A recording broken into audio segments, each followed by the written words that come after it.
welcome. Thank you for coming out to JLynn Studios.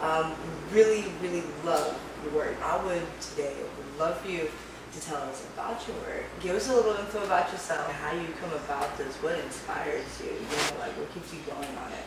Where does the visions come from and how you feel about it? Well, I was born in Cocoa Beach, Florida. And,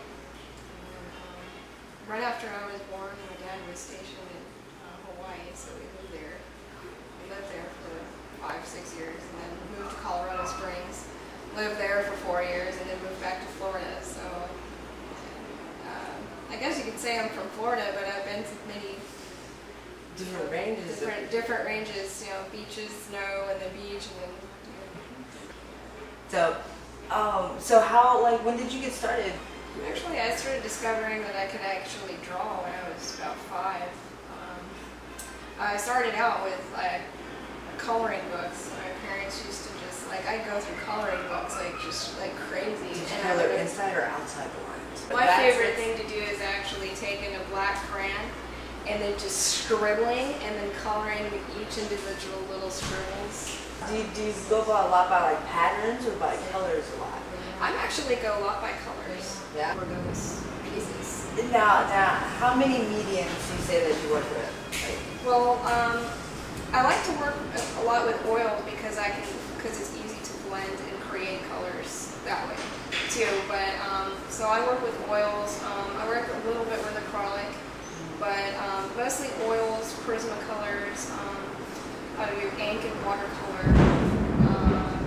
I'll do multimedia type stuff. This one is Prismacolor and ink and graphite. I'll do graphite too. Some things will just be a graphite drawing, and an outline in ink. Or I can do some of this with watercolor or whatever. This one is actually painted with watercolor and soap scum. And that's why I call it soap scum, because when I was taking a shower one day, the glass shower door produced this the scum on it. This image of skull, and it was dripping, and this is what I saw. So right out of the shower is dripping wet, naked, oh, where's the pen and pencil? So I'm in the shower, drawing of this image that I saw, and I saw it says boo, which really creeped me out. I was wow, okay, all right there. So I took the soap scum off of the shower door, and this is also rendered in red, and I call it blood scum. But I like the original version better than the red one. The red one would probably give it a more gory effect. It does. It gives it a more gory effect, and I figured it would make really good t-shirt design. Every medium that you work with, you can bring out your own personalized colors. Yeah, I bring out my own personalized colors, and I mix different things in with that medium. This one will be soap scum. Do you mix semen in with something or whatever, just depending on it's all conducive to the piece that I am painting. Right? Do you ever use other textured things, textured powders or drywall? Or yeah, absolutely. Yeah, I'll create my own textures. I'll use sponges or whatever. I even use leaves to create textures, big leaves. I'll put paint on there and I'll just press and lift and do different weird type things like that. I use my fingers a lot actually too. Yeah. So I actually get blisters a lot on my fingertips because I actually do a lot of smudging. I do a lot of smudging and. What do you call these pieces here? Well, this one's called Blood in the Head of the Side, and this one was mostly a kind of design that I did. I could say if it were to express anything, it would be a sexuality, maybe a sadist, masochist kind of feel to it. The number 3 is very, very prominent in my works too. 3 is a very significant number to me. So there's 3 roses here, and 3 does show up a lot in my work. JLynn Evol actually is love backwards. Evil is, and so a lot of my work has to do with love and the darkness, and that it kind of brings to people, how it makes you insane and crazy, and just so these are going Are these coming from some personal experience? Very personal experiences, absolutely. Yeah, I would never. I don't really have the best luck when it comes to love. I can tell you. Well, you definitely better express it out. I mean, so I express a lot of that frustration and anger in my work. It's definitely expressed in that. So, I try not to like do the same themes as other artists. Like I won't, try to like do a work that looks just like Dali or like Geiger, or Warhol or any of those. But I look at their techniques, and I definitely am inspired by a lot of artists. Who's your favorite and why? Actually, I like Caravaggio because I liked how he used like real people for his models. He would use prostitutes and vagrants and stuff to create his type of like his scenes. So when you look at his paintings and you see this guy, that's depicting, I guess, Christ or whatever, that was a vagrant that he used, and he had this wonderful technique with using tenebrrism, which is a type of technique where you use like the dark contrasts with light to produce the tones and stuff in an image. So I definitely find that very inspirational. And Raphael's technique, I think it was him that is a sfumato technique, and he uses like it's like a white paint, over like a dark background, and then he brings out like an image or something like that. I studied that like when I was in art history. And you went to school for art? I went to school actually before I became, going into mortuary science. I was an anthropology major, so I had to take a lot of like art history and humanities classes toward that. So I found out a lot about like artists and stuff, like Masaccio and all those earlier like greats and stuff on through the modern artists like Andy Warhol and stuff. I can't really say that my work like reflects like any of like the newer artists.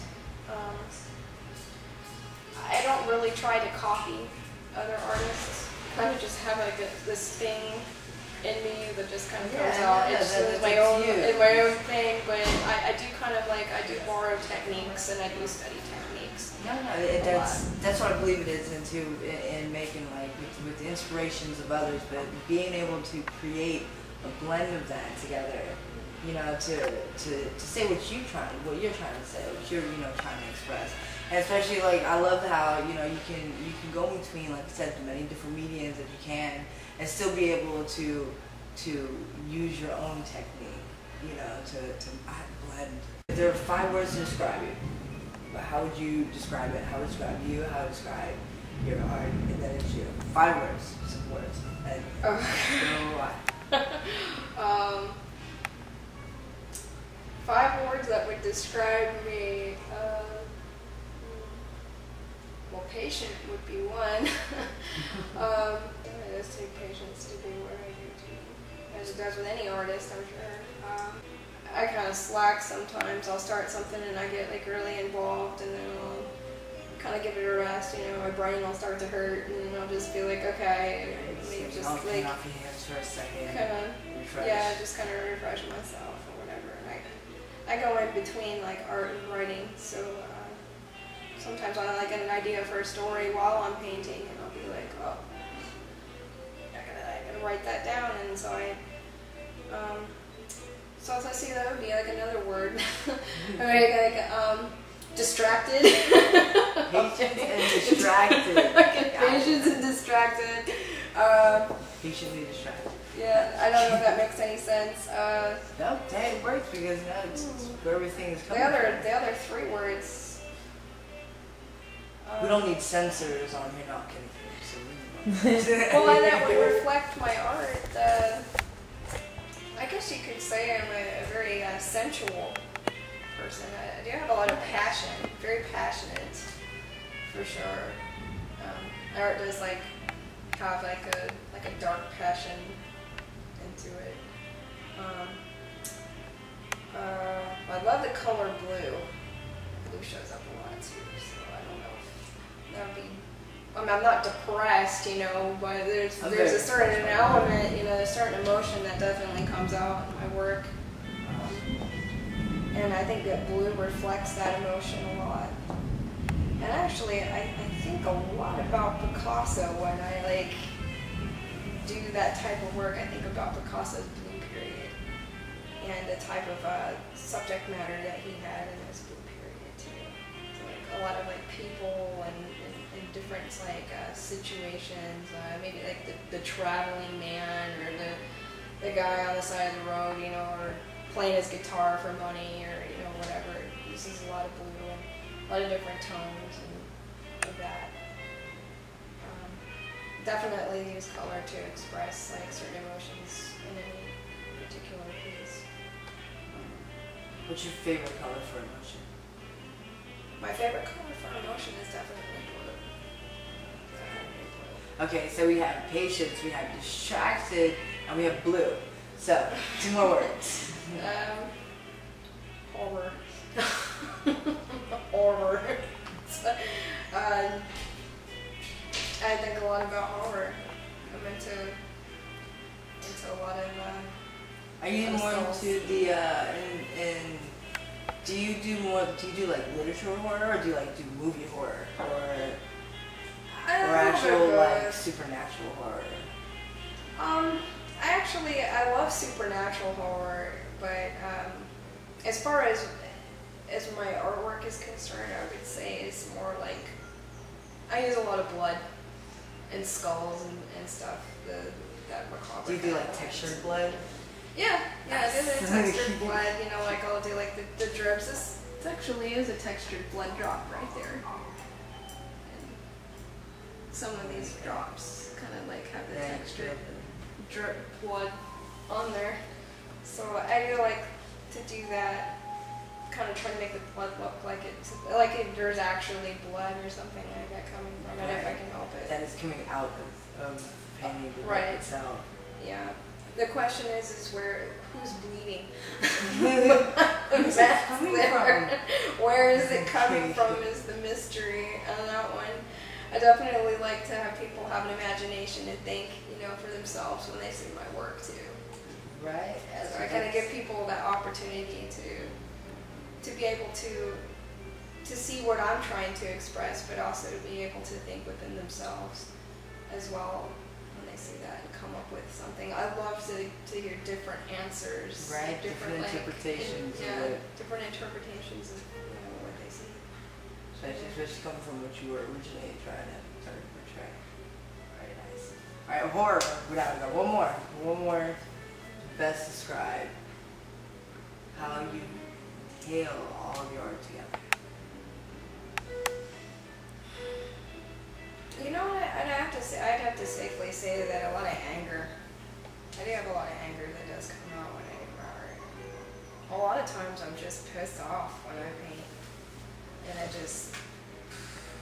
I take it out on the canvas or whatever I can find, whether it's a piece of heavyweight paper or a gouache or canvas, or hell, I even painted on like a wood cabinet.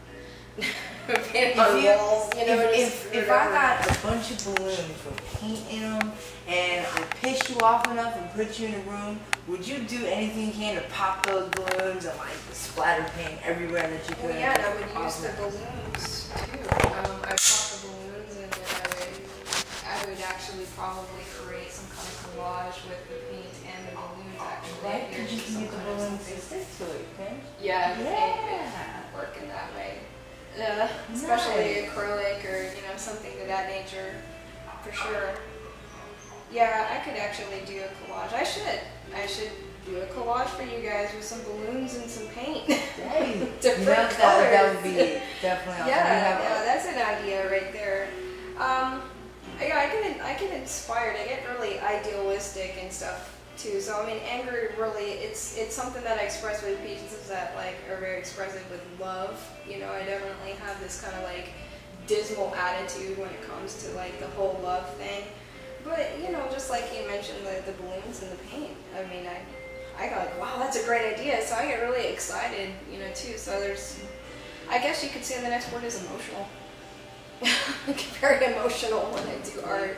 So there's just, it just depends on the piece. I get different emotions come out. I mean, whether it's a positive emotion or a negative emotion, you know, it'll definitely reflect in that piece that I am doing.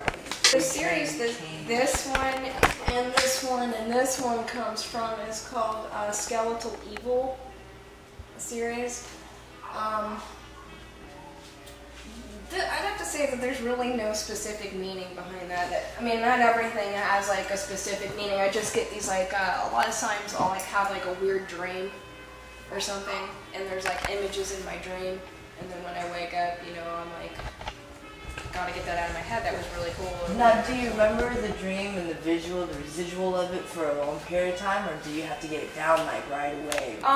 It depends on how vibrant that image in my dream was. But a lot of time, yeah, I think about it all day long, you know, until I can get that on there. But usually, if I'm really excited about it when I get up, I at least write down, you know, I give a description for myself of what that was in the dream, so I can go back to it later or whatever. But this piece was the first of the Skeletal Evil piece, and I started working on that, and this actually, there's a lot of like emotion in it.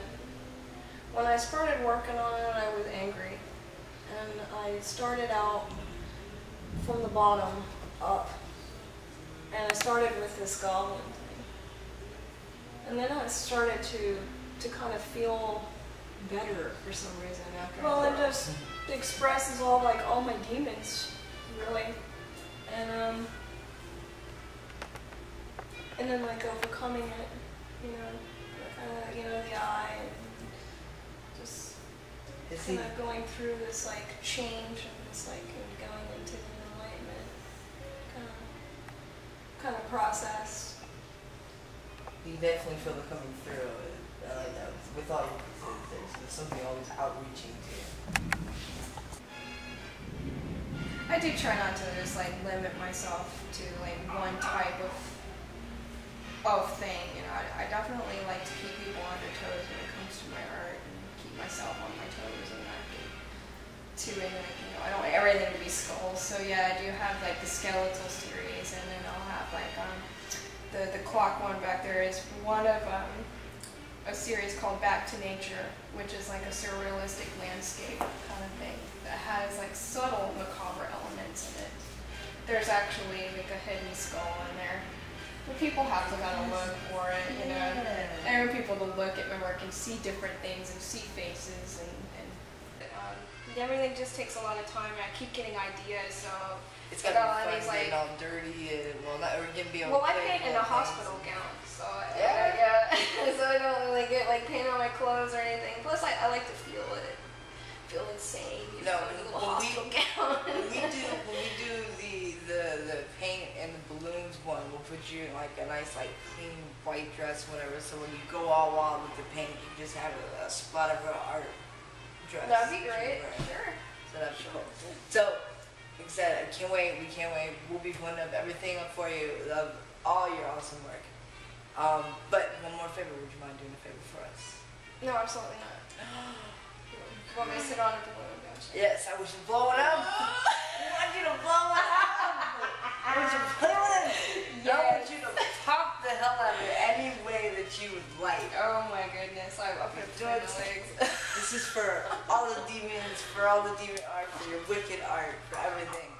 For the angst it takes to create works such as these. Just blow. That's what he showed, huh?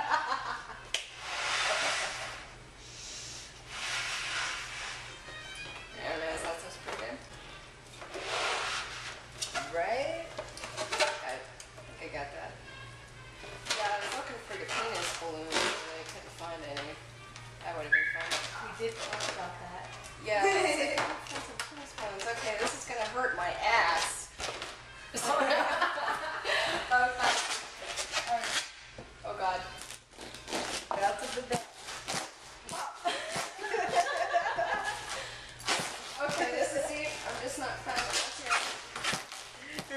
Yeah.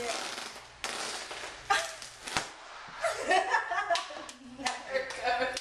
Here, I'm gonna keep this for the canvas. Right? Yes. Yeah. Congratulations, you're in the studios. Alright. Awesome. Yay. Alright. Alright. Wave to the camera. Bye, everybody. Thank you for joining us today.